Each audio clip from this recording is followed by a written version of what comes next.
ಆತ್ಮೀಯ ವೀಕ್ಷಕರೇ, ನಮ್ಮ ಪ್ರಥಮ್ ಸಂಸ್ಕಾರ್ ವಾಹಿನಿಯ ನವರಾತ್ರಿಯ ವಿಶೇಷ ವಿಡಿಯೋ ಸರಣಿಗೆ ನಿಮ್ಮೆಲ್ಲರಿಗೂ ಮತ್ತೊಮ್ಮೆ ಹೃತ್ಪೂರ್ವಕ ಸ್ವಾಗತ. ಇಂದು ನವರಾತ್ರಿಯ 2ನೇ ದಿನ. ನಮ್ಮ ಈ ವಿಡಿಯೋದಲ್ಲಿ ನವರಾತ್ರಿಯ 2ನೇ ದಿನವಾದ ಇಂದು ನಾವು ಆರಾಧಿಸುವ ತಾಯಿಯ ಅವತಾರ, ಮಹತ್ವ ಮತ್ತು ಅದರ ವಿಶಿಷ್ಟತೆಗಳನ್ನು ತಿಳಿದುಕೊಳ್ಳೋಣ. ನೀವಿನ್ನೂ ನಮ್ಮ ವಾಹಿನಿಗೆ ಸಬ್ಸ್ಕ್ರೈಬ್ ಮಾಡಿಲ್ಲ ಎಂದಾದಲ್ಲಿ ತಪ್ಪದೇ ಸಬ್ಸ್ಕ್ರೈಬ್ ಮಾಡಿ ಮತ್ತು ನಿಮ್ಮವರೊಂದಿಗೆ ವಿಡಿಯೋಗಳನ್ನು ಶೇರ್ ಮಾಡಿ. ನವರಾತ್ರಿಯ 2ನೇ ದಿನ ತಾಯಿ ಪಾರ್ವತಿಯನ್ನು ಬ್ರಹ್ಮಚಾರಿಣಿಯ ರೂಪದಲ್ಲಿ ಪೂಜಿಸಲಾಗುತ್ತದೆ. ಬ್ರಹ್ಮಚಾರಿಣಿ ಎಂಬ ಹೆಸರೇ ಹೇಳುವಂತೆ ಇದು ತಾಯಿಯ ಕನ್ಯಾರೂಪ. ಪರ್ವತರಾಜ ಹಿಮವಂತ ಮತ್ತು ಮೇನಾದೇವಿಯ ಮಗಳಾಗಿ ಜನಿಸಿದ ಶೈಲಪುತ್ರಿಯು ಬ್ರಹ್ಮಚಾರಿಣಿಯಾಗಿ ಅನೇಕ ವರ್ಷಗಳ ಕಾಲ ಘೋರ ತಪಸ್ಸು ಮಾಡುತ್ತಾ ಆ ಪರಶಿವನನ್ನು ಒಲಿಸಿಕೊಳ್ಳುತ್ತಾಳೆ. ಹಿಂದೆ ಸತಿಯಾಗಿ ಜನಿಸಿದ್ದ ಪಾರ್ವತಿ ದೇವಿ ಈಗ ಶೈಲಪುತ್ರಿಯಾಗಿ ಮತ್ತೆ ಶಿವನನ್ನೇ ವರಿಸಬೇಕೆಂಬ ಹಠಕ್ಕೆ ಬಿದ್ದು ಧ್ಯಾನಮಗ್ನನಾಗಿದ್ದ ಪರಮೇಶ್ವರನನ್ನು ಮೆಚ್ಚಿಸಲು ಸಾವಿರಾರು ವರ್ಷಗಳ ಕಾಲ ಘೋರ ತಪಸ್ಸು ಮಾಡುತ್ತಾಳೆ. ಅವಳ ದೃಢ ನಿರ್ಧಾರ ಮತ್ತು ಅದಕ್ಕಾಗಿ ಅವಳು ನಡೆಸಿದ ಉಗ್ರ ತಪಾಚರಣೆಯೇ ಬ್ರಹ್ಮಚಾರಿಣಿ ರೂಪದ ವೈಶಿಷ್ಟ್ಯ. ತಾಯಿ ಬ್ರಹ್ಮಚಾರಿಣಿಯನ್ನು ಪೂಜಿಸುವುದರಿಂದ ಮಂಗಳ ಗ್ರಹದ ಅನುಗ್ರಹವು ದೊರೆಯುತ್ತದೆ ಎಂದು ಹೇಳಲಾಗುತ್ತದೆ.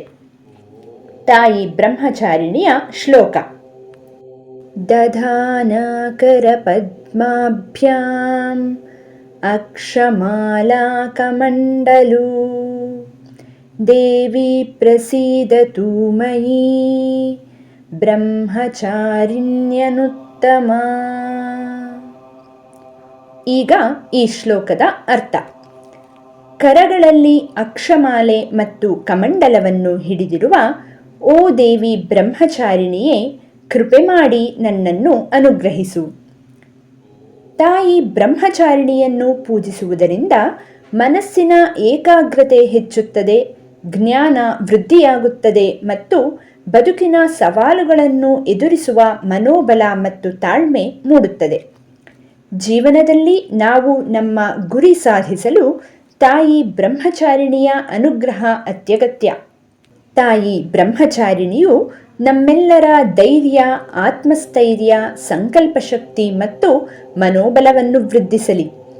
ಆ ತಾಯಿಯು ನಮಗೆ ಜೀವನದಲ್ಲಿ ಎದುರಾಗುವ ಎಲ್ಲ ಸವಾಲುಗಳನ್ನು ಮೀರಿ ನಮ್ಮ ಗುರಿ ಸಾಧಿಸಲು ಅವಶ್ಯಕವಾಗಿರುವ ಜ್ಞಾನ ಮತ್ತು ಶಕ್ತಿಯನ್ನು ಕರುಣಿಸಲಿ ಎಂದು ಪ್ರಾರ್ಥಿಸೋಣ.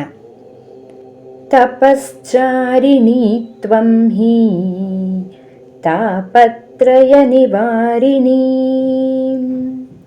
ಬ್ರಹ್ಮರೂಪಧರಾ ಬ್ರಹ್ಮ ಚಾರಿಣೀ ಪ್ರಣಮಾಮ್ಯಹಂ. ಶಂಖಕರ ಪ್ರಿಯಾ ತ್ವಂ ಹಿ ಭುಕ್ತಿ ಮುಕ್ತಿ ಪ್ರದಾಯಿನೀ ಶಾಂತಿದಾ ಜ್ಞಾನದಾ ಬ್ರಹ್ಮ ಚಾರಿಣೀ ಪ್ರಣಮಾಮ್ಯಹಂ. ಮತ್ತೊಮ್ಮೆ ಎಲ್ಲರಿಗೂ ನವರಾತ್ರಿ ಹಬ್ಬದ ಹಾರ್ದಿಕ ಶುಭಾಶಯಗಳು.